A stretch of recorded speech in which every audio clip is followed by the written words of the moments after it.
Hi, I thought I'd do a video on the Light and Motion solar lights, just to give you more information. So the two lights I've chosen is the Dive 1200 and a Dive 2500. I've chosen these two lights because they're the most popular ones, and there's a significant difference between the two. So let's just open up the 1200.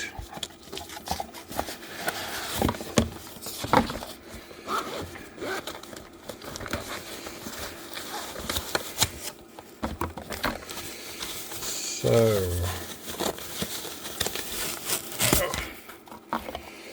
the 1200 light, and I'm going to open up the 2500 light.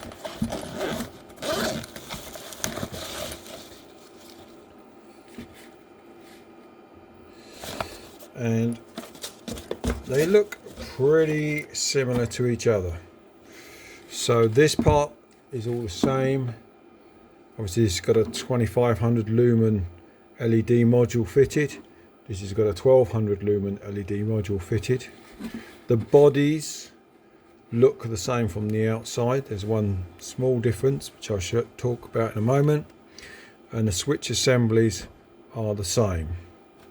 So the main difference between the two lights is the charging circuits. So this light is similar to the 500, 600, 800, 1200 and 2000. And this one here is what we call an external charger. A few years ago, say on the 2500, 3000 lights, they changed the circuitry and they made something they call an internal charger. So that's the key difference between these lights. So the external charger, they're both external actually.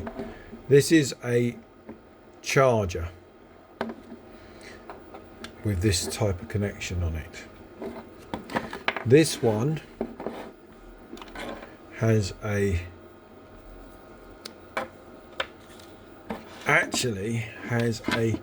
power adapter. This is not a charger. So this is just a power supply and has an adapter to charge into here. And this one will go into this side, and it's got a key on the right hand side which can't be plugged into the wrong one, and likewise the external charger has a key on the left hand side, so can't be plugged into there. So the main thing to look at on here is when I plug the charger in, I get a green power light. Nothing on there, nothing on the light. So when it's not plugged into the light, I've got a green power indicator. This green power indicator just tells me the charger, the electronics in the charger is working. The power adapter doesn't have any indicator at all. It's not charging, has no charging information on it, doesn't really know what it's doing, it's just supplying power. So when we plug it into the light, this part is doing the charging. Okay. So one of the key things to note on both of these lights is they have lithium battery cells in them. And lithium battery cells need to be charged. So the common issue that, well, not so much now, but for some time, is people would go diving use the light, drain it pretty low, and then leave the light. And that's it. They'd wait 6 months, whatever, go diving again, go to charge the light, and the light doesn't charge, doesn't work anymore. And there's two things here. With lithium batteries, whichever light you have, you should always charge a lithium battery as soon as possible after diving or after using the light. Doesn't do it any harm at all. So lithium batteries will have generally a 500 cycles. So from full to empty 500 times. So if you only half use the battery and you charge it, that's only half a cycle. So in other words, you get 1,000 charges out of it.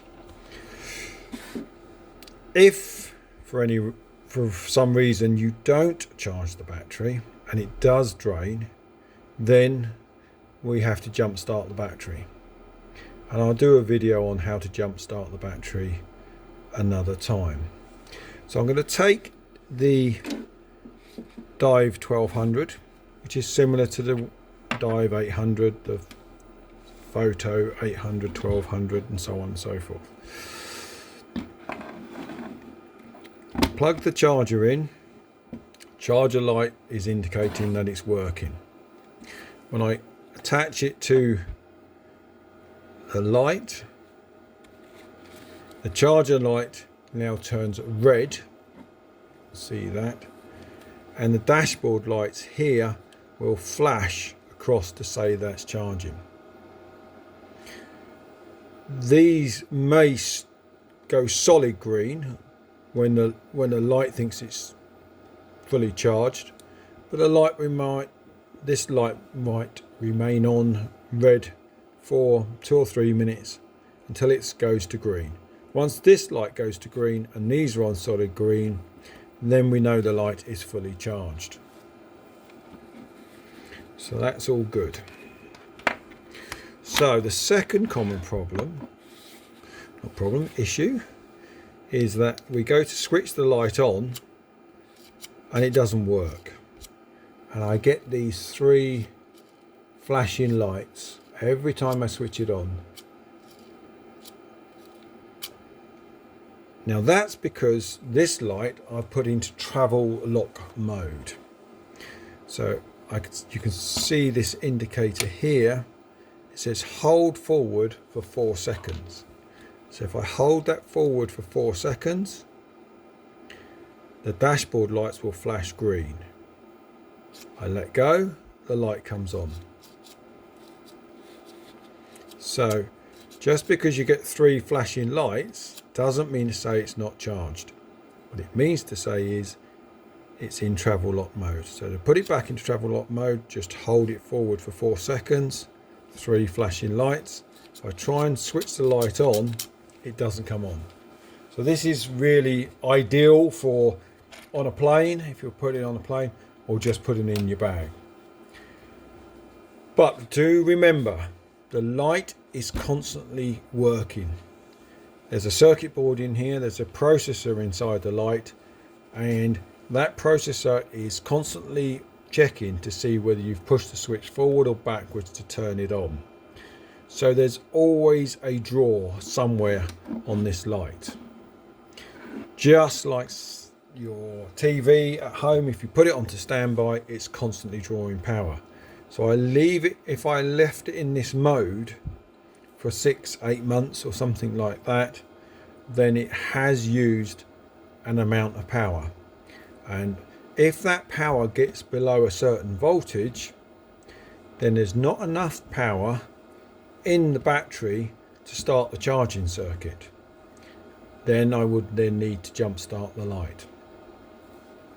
So that's it with the light, very straightforward and simple. So the things to remember is to wash this part down after the end of the dive, mainly cleaning underneath this switch. I'm going to remove the switch for you so you can see what the reason why we need to do this.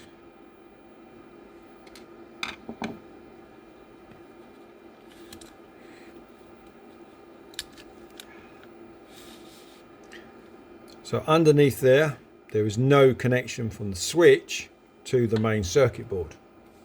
The only thing that tells that light to turn on or off is this magnet here. There's a magnet in there, and that magnet will go across a sensor to turn on. You release it, goes the sensor again, turn on brighter, or the sensor again to go, and obviously there's another sensor back here which does the opposite depending on which way you're moving the switch forward. So as I move this switch forward, that moves the magnet across the sensor and the light comes on or off as whatever you want it to do. But because this is constantly polling, these magnets are constantly live, or these sensors are constantly live, waiting for that magnet to go across. So the light is constantly working. So all you need to do at the end of your dive is ensure that you use running water or fresh water, hopefully running water, underneath that switch to stop that from working, to clean all that out, sorry, otherwise it might stop working. If this magnet starts to corrode and swell and then pushes itself out, then that can make this very stiff to push forward and backwards, and that can just be a simple fix to replace. I'm going to pop that back in. Now, different models of this light, they all have this same switch, which is just pinged open unfortunately, so I'm going to have to put it back together again.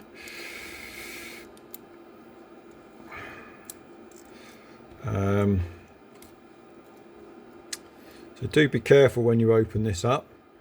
And older models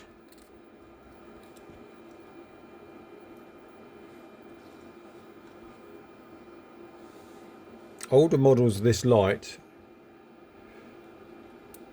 have a purge valve here. You can see on this particular one, this doesn't have a purge valve here. It's got a seal hole. But if you've got some very old lights that come back sometimes, there's a purge valve here.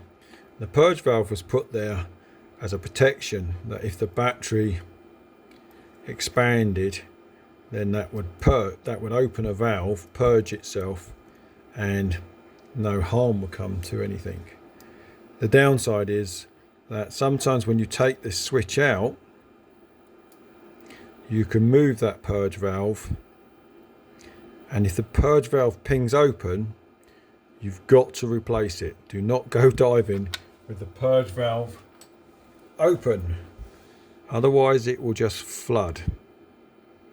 So that's just something to watch out for, that if you do open up one of these, ensure that the purge valve, if fitted, is sealed. They are tricky to reseal, so that would probably be something which would better come back to me, but that's up to you. You can give me a call on it and I'll try and talk you through it, but it's one of those where they're a little bit tricky and they're better off coming back. Just going to pop that back together again, put the screw back in. You don't have to remove this, of course. I'm only just showing you what's underneath it, so you can see that the magnet's gone across. Hold it for 4 seconds, and then it's going to switch modes. Every time I press the light, it's going to switch around. It's going to turn that off. I always put them into lock mode before sending them out anywhere. So, and then it has a locking mode on the switch as well. So whilst I'm here, just going to show you what's inside the light. So I can undo the bezel.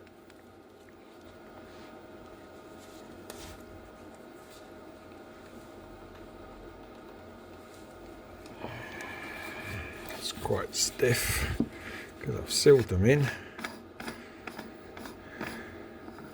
Removing the switch bezel.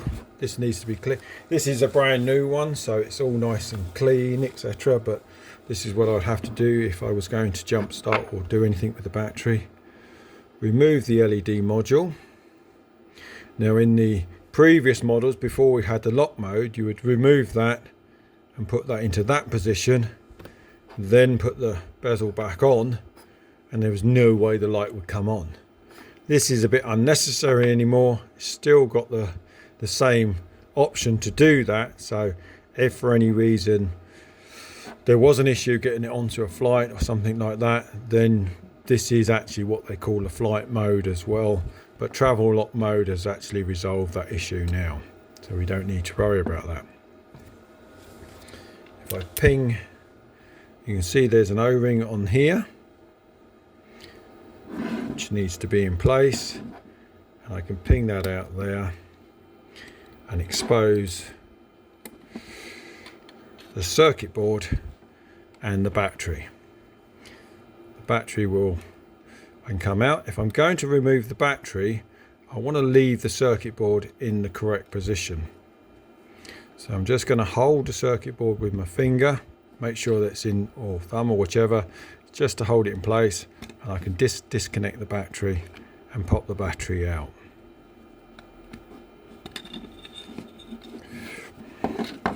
And then I can have a look at the circuit board, and there I can see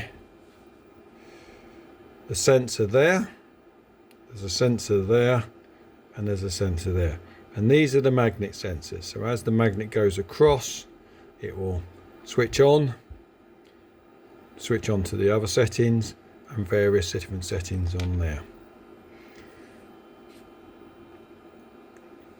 The circuit board actually fits behind those two charging points, and on the circuit board here we've got a circuit board there, so we insert the circuit board in and down.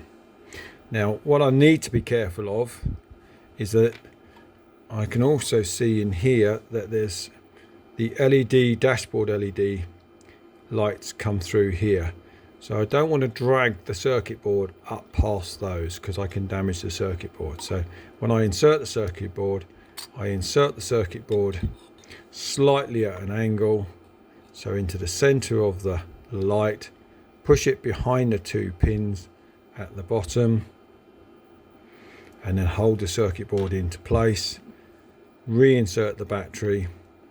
So if I needed to jump start the battery, I'd have removed the battery, put a wire across the positive and negative in the correct positions, not for very long, for something like along 10 seconds, just to put enough power back into the battery pack, and then the light will start charging on its own.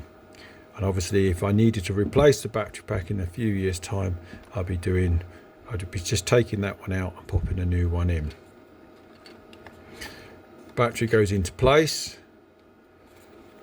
I can hold the thing into place now, reconnect the power, and just poke. I just use a pen top, to be honest. It's plastic, so just push that into there and just poke the wires down. Now the only other time you would need to do this is if you wanted to do a complete reset of the circuit board. So because there's power and the circuit board there all the time, the circuit board is constantly working. Very, very, very rarely do you need to completely remove the power from the circuit board and then reconnect it, but it does sometimes do a trick, very much like a computer at home where they say, did you turn it all the way off and turn it back on again? That's a possibility, not very common, but could be a fix. So we just poke the wires back in, it's all nicely in place. We can then reset the cover. That will just sit and line itself up once everything is in place. So this needs to be flush. So just a little bit of jiggery pokery and that's sitting flush, everything's in place.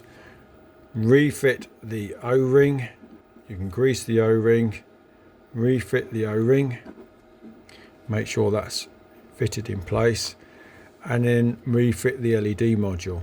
Now you've got to be fairly gentle with this because there's pins in there, they got to line up with this hole here, so just gently jiggle it in and it will go into place. Not too bad if it goes wrong, it just won't come on, but you just don't want to bend the pins. You can wipe and clean the lens down and just screw that back on into place nice and firmly, and then just check the light is working again. Leave it for 4 seconds. Green light's flashed to indicate it's come out of travel lock mode, and the light is working as normal. So this one is very similar, apart from there's a slight change on the circuit board. The circuit board is a different circuit board because it has this charging circuit on it as well. So the big advantage to this one is that as long as you still got this adapter cable, this can plug into any power adapter, which is 12 volt adapter and wired the correct way round. So providing you've got the correct power adapter on this end, 12 volt 2.5 amp hour power adapter, then you can get it. The other good thing with this is that it has a interchangeable connection on there, so you can swap to different European types or American types of that. So providing you've got a power adapter, you're good to go on there. Obviously it comes with one that's supplied by Light and Motion, but they are changing in style. This thing here, for this particular light, this is actually a charger. So if this fails, then you need to purchase a new charger. If this fails, then you may have another power adapter with a 12 volt supply wired the correct way around. So that's the main differences between the lights. This one works exactly the same way, has the same switch combinations that we've just done through.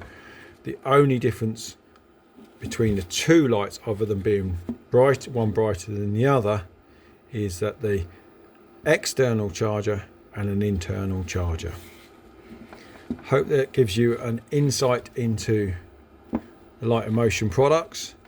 Hopefully that you found some of it interesting, but if not, then you'll have to give us a call and we'll sort the lights out from there. Thanks very much.